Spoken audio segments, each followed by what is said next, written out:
So in the previous class, we started the discussion on the angular spectrum method. So for time being, we'll not cover the Green's theorem part. So I have removed it basically. So we are basically stopping at Helmholtz equation, and which is the key for representing the wave equation. And uh, then we switch to the angular spectrum method, where angular spectrum is nothing but the Fourier transform of the two-dimensional optical wave field. Okay, so in the optics context, there it is called as angular spectrum. But when you see mathematically, here the aim is to obtain the optical field, which is complex valued.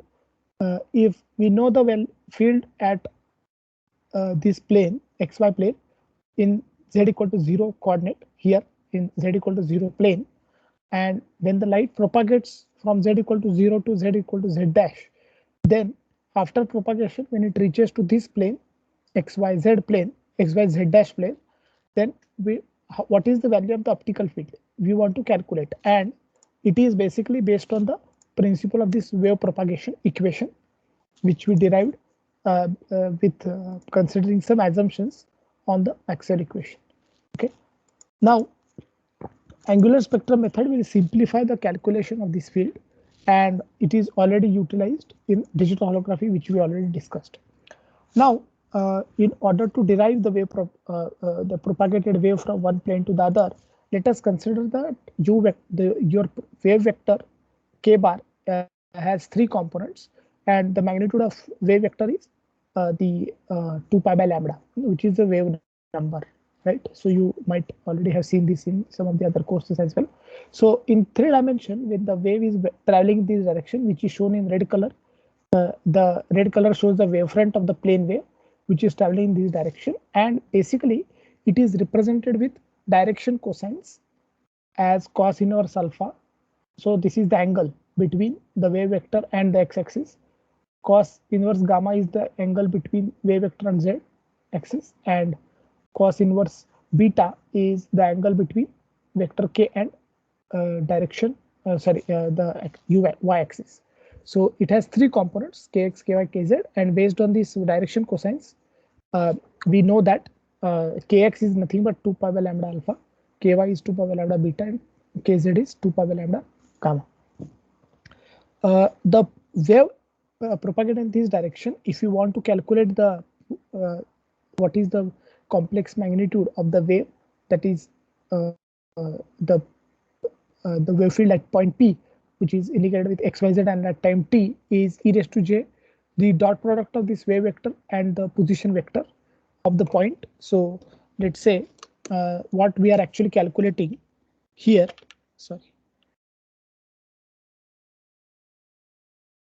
what we are calculating here is, let's say that the wave is traveling in the this direction at any point r, or at any point which is indicated with the position vector r.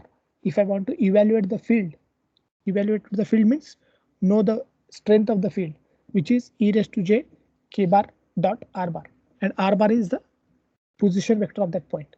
So when you take the dot product, it comes out to be kxx plus kyy plus kzz, and we already know that mod of k bar is 2 pi by lambda. So, and what is the,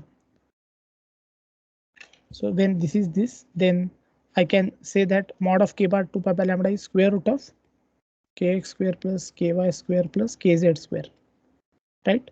And since ky, kz, and kx, ky, kz are related to 2 pi by lambda in this manner, we arrive at this equation, which we obtained in the previous class. And the gamma is the angle, is the direction cosine, which is related to alpha and beta in this fashion. Okay. Now, if you remember our previous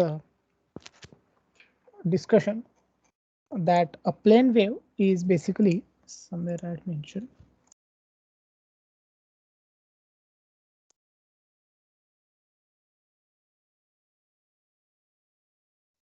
yes, here. So we had already mentioned a plane wave as e raised to j 2 pi fx plus 2 pi fy, isn't it?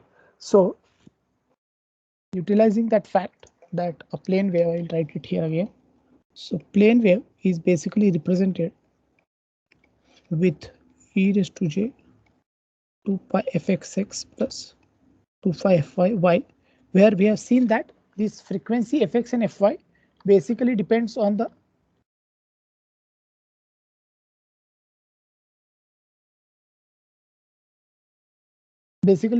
angle, isn't it, theta? We had seen that. So in this case also, when the wave is traveling in this direction, the plane wave is traveling in this direction. So when I'm considering a plane wave in xy plane, plane wave expression in xy coordinates only at a particular z. So in this case, this uh, plane wave will be, so if I represent it in a proper manner with the z coordinate as well. So let's say plus fzz, right, a plane wave. So we have also seen that it is represented in terms of direction cosines as this, in terms of direction cosine. It is e raised to j 2 pi k bar dot r bar, which was nothing but e raised to j pi kxx plus kyy plus kzz, isn't it? So what is kz then? Not 2 pi. 2 pi was not here. Then what is kz? Kx, it is 2 pi fx, ky is 2 pi fy, and kz is 2 pi fz. Fine. Now we know that kx is nothing but 2 pi by lambda alpha, isn't it? So we can clearly see that alpha is related to fx as lambda into fx. Similarly, beta is lambda into fy, and gamma is lambda into fz. But we already know that gamma is 1 minus alpha square minus beta square. We already have that. So we can actually decompose this part into two, where your plane wave or the wave field at xyz is represented as e raised to j k bar dot r bar, with this as e raised to j. So I'm representing this in terms of alpha and beta and gamma. So it becomes kxx is, what is kx? 2 pi by lambda into alpha. So 2 pi by lambda into alpha into x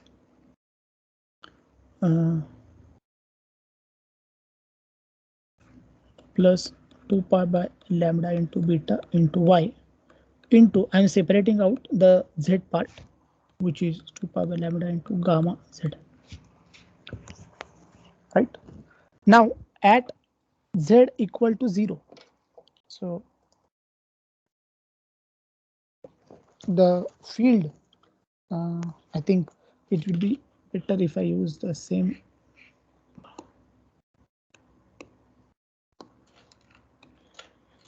I will not use P here. Let me say that at the optical wave field at any position in space is, for a plane wave, is given by this equation, where alpha, beta and gamma are the direction cosines. It is as simple as that. Now the field at z equal to 0,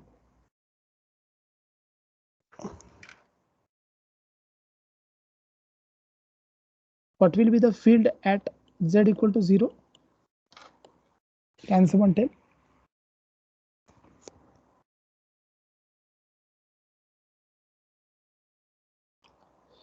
What is the field at z equal to 0? So this is 0, no? So e raised to j 0 is 1. So it becomes e raised to j 2 pi by lambda x plus 2 pi by lambda beta y, right? And again gamma is again 1 minus alpha square minus beta square. This is a plane wave. You see, this is a plane wave, isn't it? Now we'll utilize this fact and find out the field at u equal to xy at any value z dash, at any z. So let us say that a, so let me write down first the angular spectrum of the field at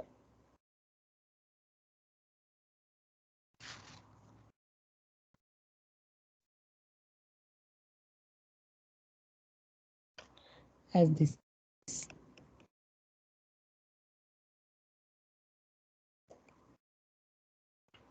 into dx dy, right? Minus infinity to infinity. This is a field of the optical field at z equal to 0, and its Fourier spectrum is nothing but the angular spectrum corresponding to the field at z equal to 0, right? Now, what is fx and fy? We have already seen in terms of alpha and beta. Fx is alpha by lambda, sorry, and fy is beta by lambda. So you can even represent this fx fy in terms of alpha and beta, that is angles. So if you represent it in that form, so alpha by lambda beta by lambda 0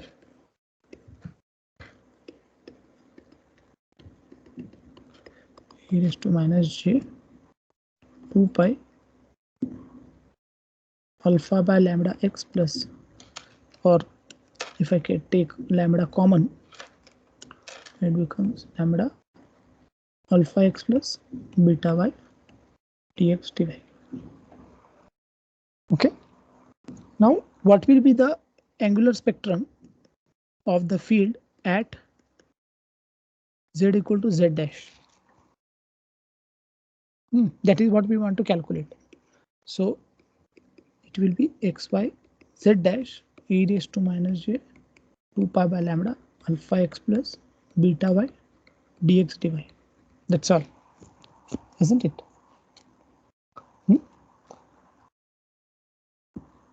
Now, if I know this, let's say if I somehow able to calculate this, then I will be able to calculate this by performing inverse Fourier transform. So what will that be? Xy z dash will be, remember all these integration are from minus infinity to infinity. So it will be a alpha by lambda beta by lambda at z dash. Okay, this is the spectrum evaluated in z dash plane. E raised to plus j 2 pi by lambda alpha x plus beta y d alpha by lambda d beta by lambda. Okay, this is the inverse Fourier transform. This is the Fourier transform. Just remember that. Just the names are given differently. Now we know that a wave, since plane wave is a wave, must satisfy the Helmholtz equation. What is the Helmholtz equation?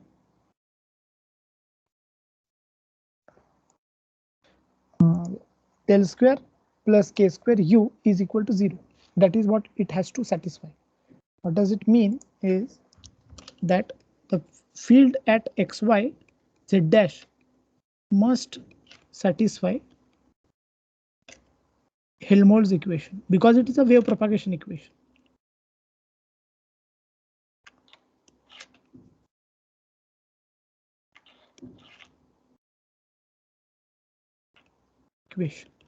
And which is del square plus k square u is 0. U is any field. Okay. In this case, we are substituting the field at xy plane evaluated at z dash coordinate. So again, I will draw. So the light is traveling in this direction. So this is z equal to z dash. This is z equal to 0. So we want to calculate u x y z dash. We know u x y 0. Fine. So if I substitute this expression of u, this u, which is evaluated, which is evaluated in terms of the angular spectrum, If I substitute this integral into this position, so and of course we are taking del square as the derivative, so you can simplify it. I leave it to you to simplify. Remember, in this place I will just write explicitly this part only. U x comma y comma z dash is equal to 0. So in this at this place you substitute this integral a alpha by lambda beta by lambda z dash e raised to j, this portion you substitute here, then you will get this equation which associates the angular spectrum also.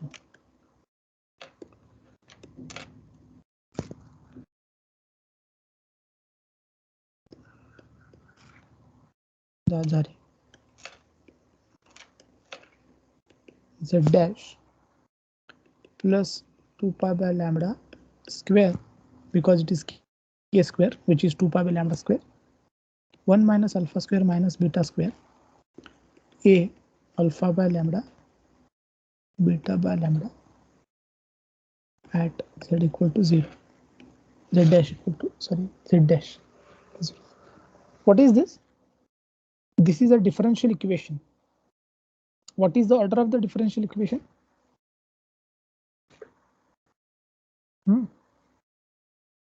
What is the order of differential equation? So let's say if I write it like this, d2z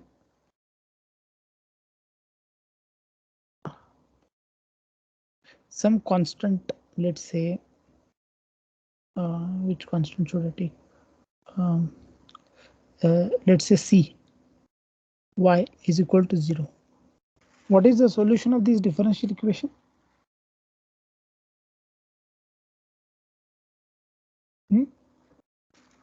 Sinusoidals. Sorry? Sinusoidal equation. Sum of exponentials. Exponential of what?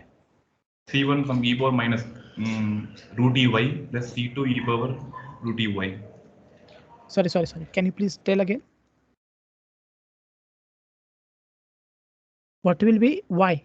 You tell me y in function of z. C1 e power minus root ez. C1 e power minus root cz. The root c, square root of cz. Plus C2 e power square root of cz.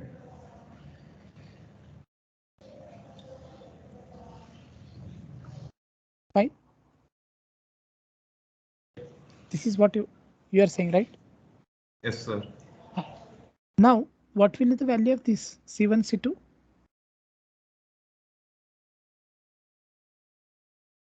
Boundary conditions. Or in this case, it will be initial condition, no? Yes, sir. Okay, it will be in this case initial condition, and we will consider only one solution here associated with square root of c, and will not consider this solution. I will tell why we are not going to consider this solution later on. Okay, so we'll consider only this solution. So the solution of this, that is in this case y is nothing but this, the angular spectrum of the field at z dash is evaluated, can be evaluated based on the initial condition, means in this case initial condition means z equal to 0, right? Because the variable is not t here. When we say t, it is initial condition. So it, in this case it will be at z equal to 0. So it is at z equal to 0 e raised to j 2 pi by lambda square root of 1 minus alpha square minus beta square. Okay, this is what we get as a solution to this differential equation. Why I forgot j here. Now what have we achieved in this? It is a very interesting result, which tells us that if I know the Fourier spectrum of the field at the given plane, which we are treating as 0, z equal to 0, I know u x y 0. So I can calculate a alpha by lambda, beta by lambda at z equal to 0, which is nothing but simply Fourier spectrum of this. And if I multiply it with this term, okay, then one more term is missing here, that is z. So if I know this and then multiply with this kernel, I will be able to obtain the Fourier spectrum in this plane. Now, what should I do to obtain what I really need is u, x, y, z dash. How can I obtain u, x, y, z dash? By performing this operation. Inverse Fourier transform. Hmm? Inverse Fourier transform. Sorry.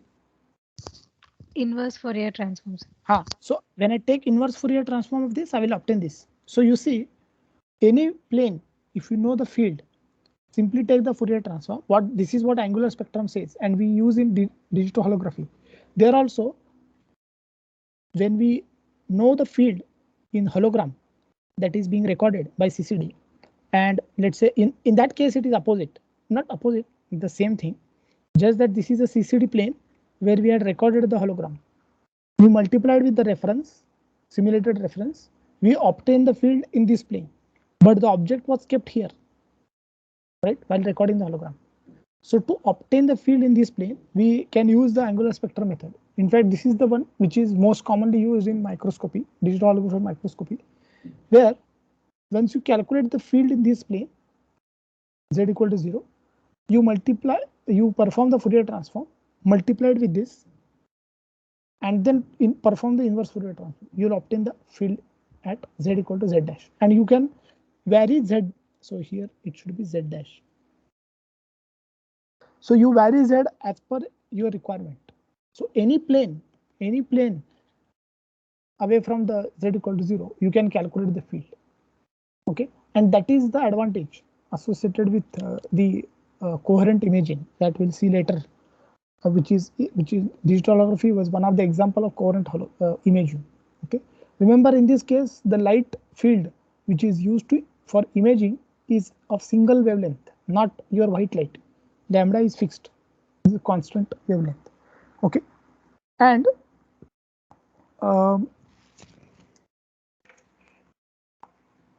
one more thing I would like to mention at this case is that in practice the true direction cosines which we have defined here, this cos inverse alpha, sorry, alpha, beta, and gamma, which are direction cosines, and cos inverse alpha and all are angles. So they satisfy one condition, that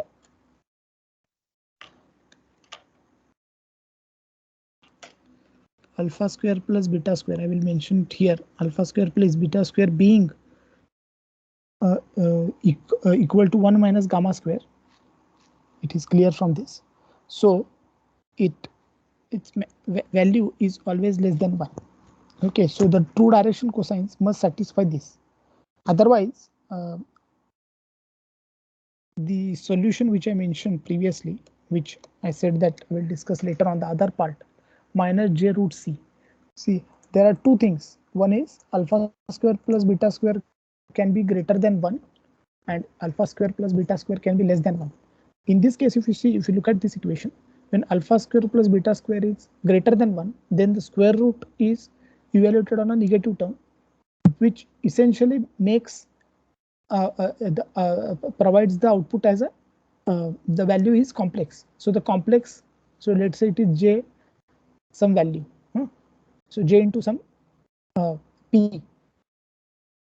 Okay, so j into j will be minus 1 and multiplied with this 2 pi into p into z square. So this term, which is sinusoidal, will not remain sinusoidal, and it will become an exponentially decaying term.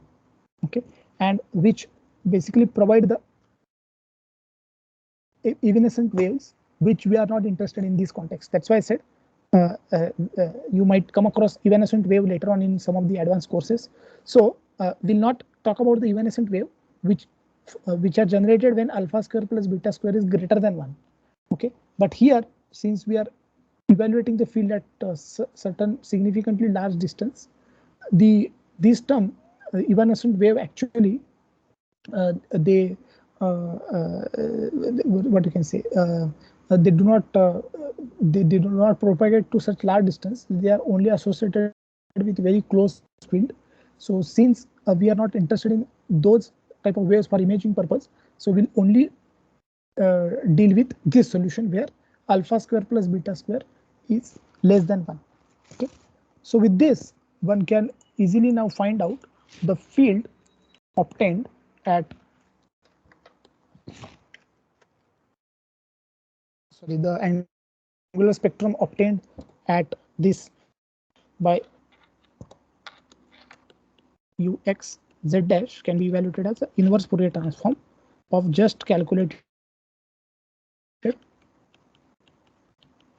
angular spectrum e raised to j 2 pi by lambda alpha x plus beta y d alpha by lambda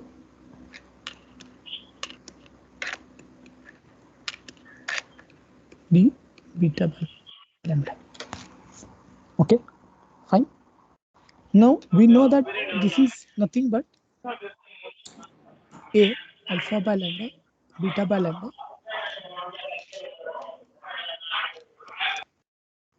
at z equal to 0 into this term e raised to j 2 pi by lambda square root of 1 minus alpha square minus beta square into z dash. This whole term is nothing but this into e raised to j 2 pi by lambda alpha x plus beta y d alpha by lambda d beta by lambda, isn't it? Now to explicitly mention that alpha square minus beta alpha plus beta square is less than 1, what we can show is that since now we are evaluating in the complex plane,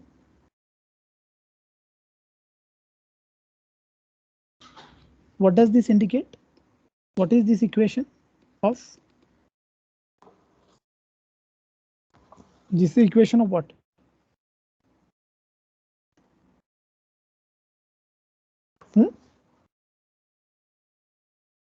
This is the equation of when alpha and beta are variables. It's not that difficult to mention. No, alpha square plus beta square is what? Equal to constant is equation of a circle, isn't it? Equation of a circle. So to explicitly mention that this condition is satisfied always, we multiply this entire term with a function called circular function whose argument is alpha square plus beta square, which this indicates that this function is equal to 1 when alpha square plus beta square is less than 1 and it is 0 outside the circle. Okay, so when you multiply this entire term with this, we are making sure that alpha square plus beta square is less than 1 is maintained in the calculation of the field at z equal to z dash. Okay, now this will be of this although I have discussed holography before this, but in holography this is exactly what we do. In that case, in the place of this a alpha by lambda beta by lambda z equal to z0, you actually calculate the field from the recorded hologram, and the other formulation are exactly the same. Okay, now we'll consider the I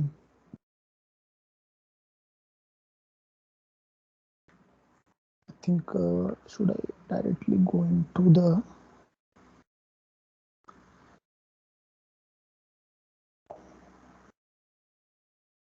okay, fine, anyway. Fine. Let me quote a last point here in angular spectrum, then I will discuss Fresnel transform. That will be our last topic of this course, Fresnel and Fourier's diffraction patterns. Now we have correlated A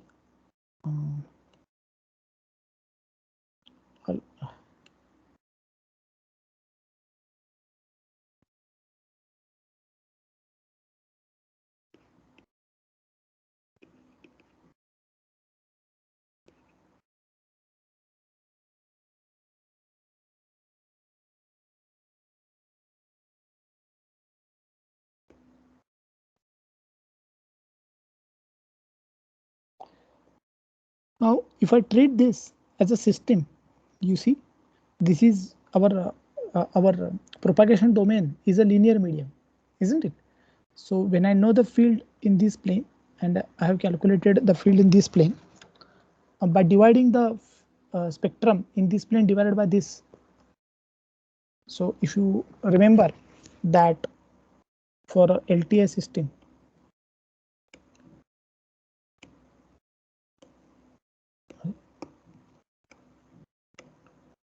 what happened? Yeah.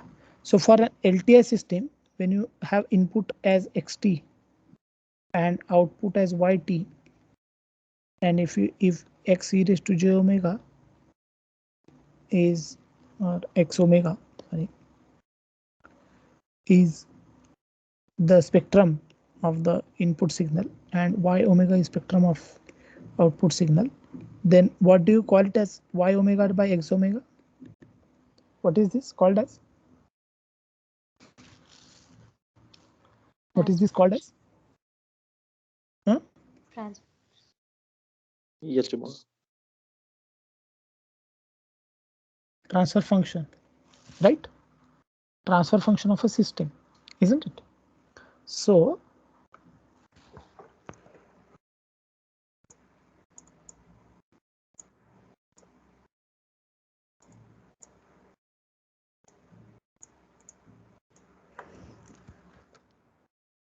when I look at the system from that angle, then in this context, the transfer function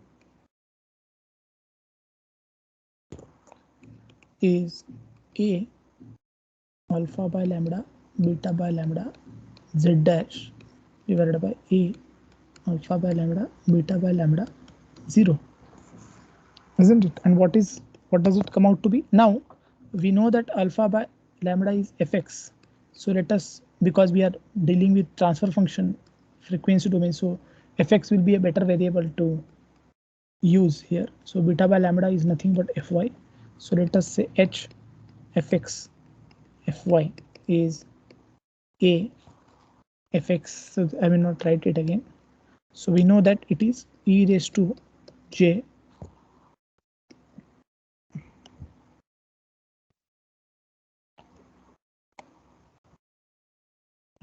I made a mistake somewhere, I think.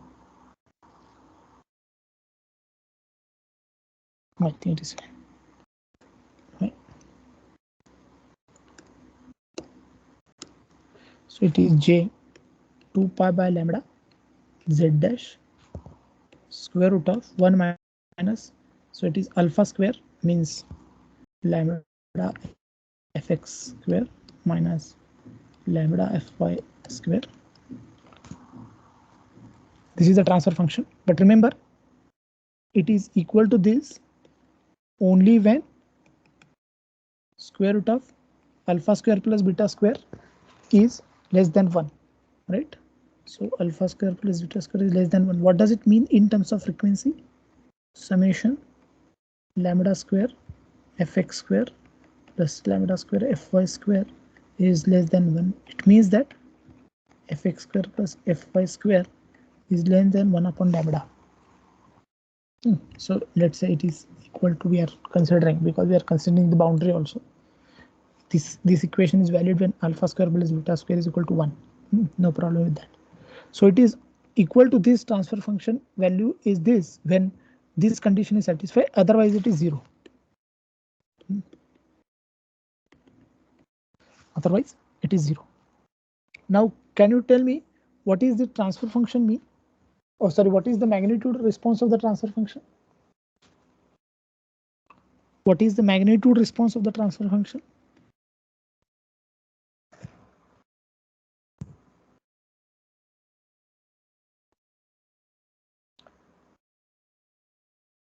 Yes. What is the 1. magnitude response of the transfer function? 1. 1. Sorry. 1. Sorry. Hello. Yes, quickly. Can you please cover it quickly? What is the magnitude of this? 1, sir. 1, right? And again, it is 0 otherwise if this condition is not satisfied. Okay. Now it is clear from this that what physically does it mean that when a light travels from one plane to the other, okay, without considering other losses like absorption and all, you will clearly see that the the the medium in which it is traveling, okay, is not going to make any difference in the magnitude of the signal. It is only going to make the change in the phase. And what is the phase response? 2 pi by lambda z dash square root of 1 minus lambda f square minus lambda f square. Okay, so it is only going to bring a phase dispersion.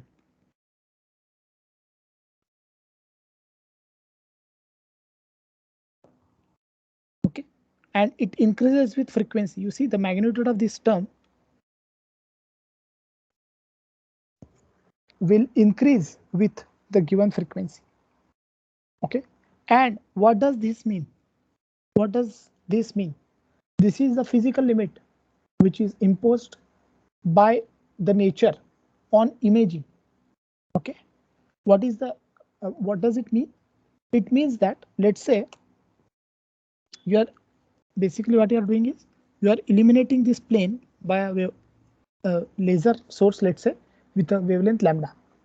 This, let's say, this is a biological sample. It contains some cell, something like this. Some cell is there.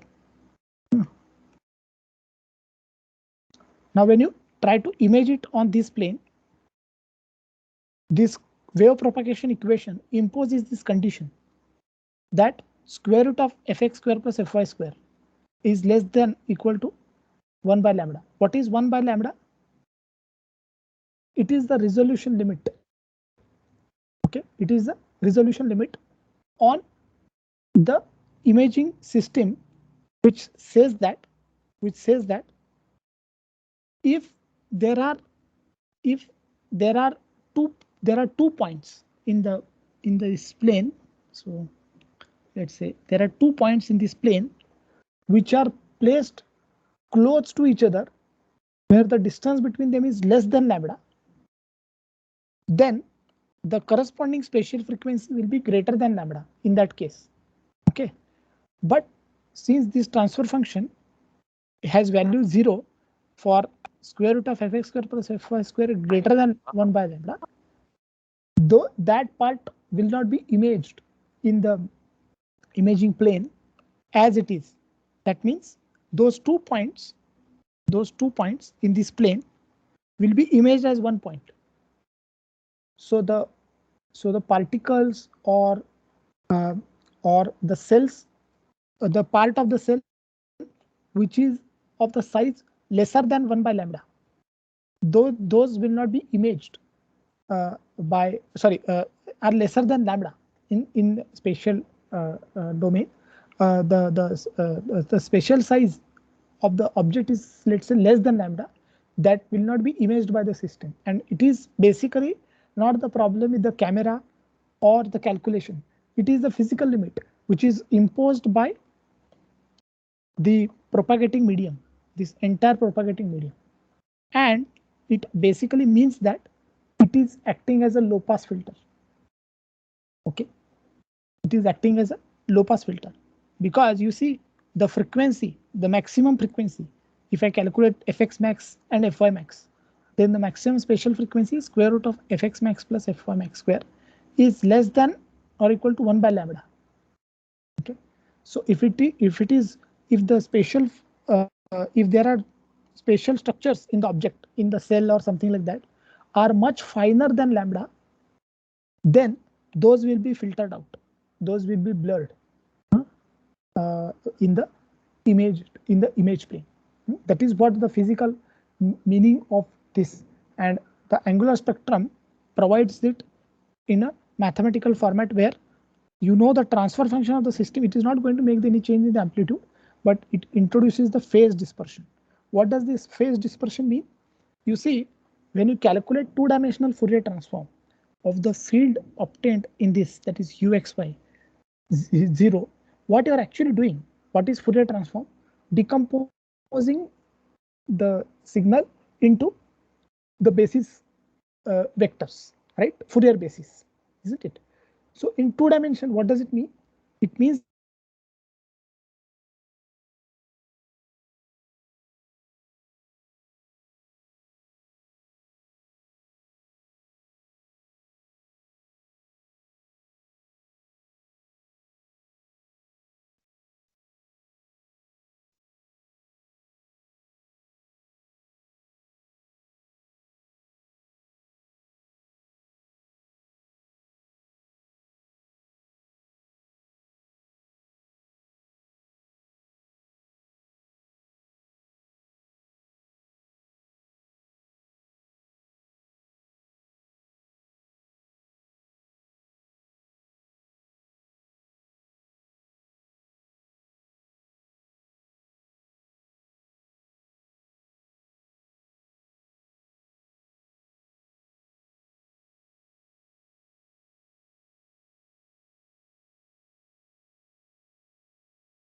what Fourier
Hello, Raghunandan. Where did I lost the connection? Sir, some 5 minutes, I guess, sir. Oh, is it? Oh, I'm Yes. sorry. Okay, and then I will close the class for today. We'll meet again later. Thank you. Sir, what will be the syllabus for semester, sir? Syllabus still last lecture. The only one lecture is remaining. From mid-sem or whole? Whole entire syllabus. Okay, It's end sir. semester, no? Yeah. Yes, sir. Yes.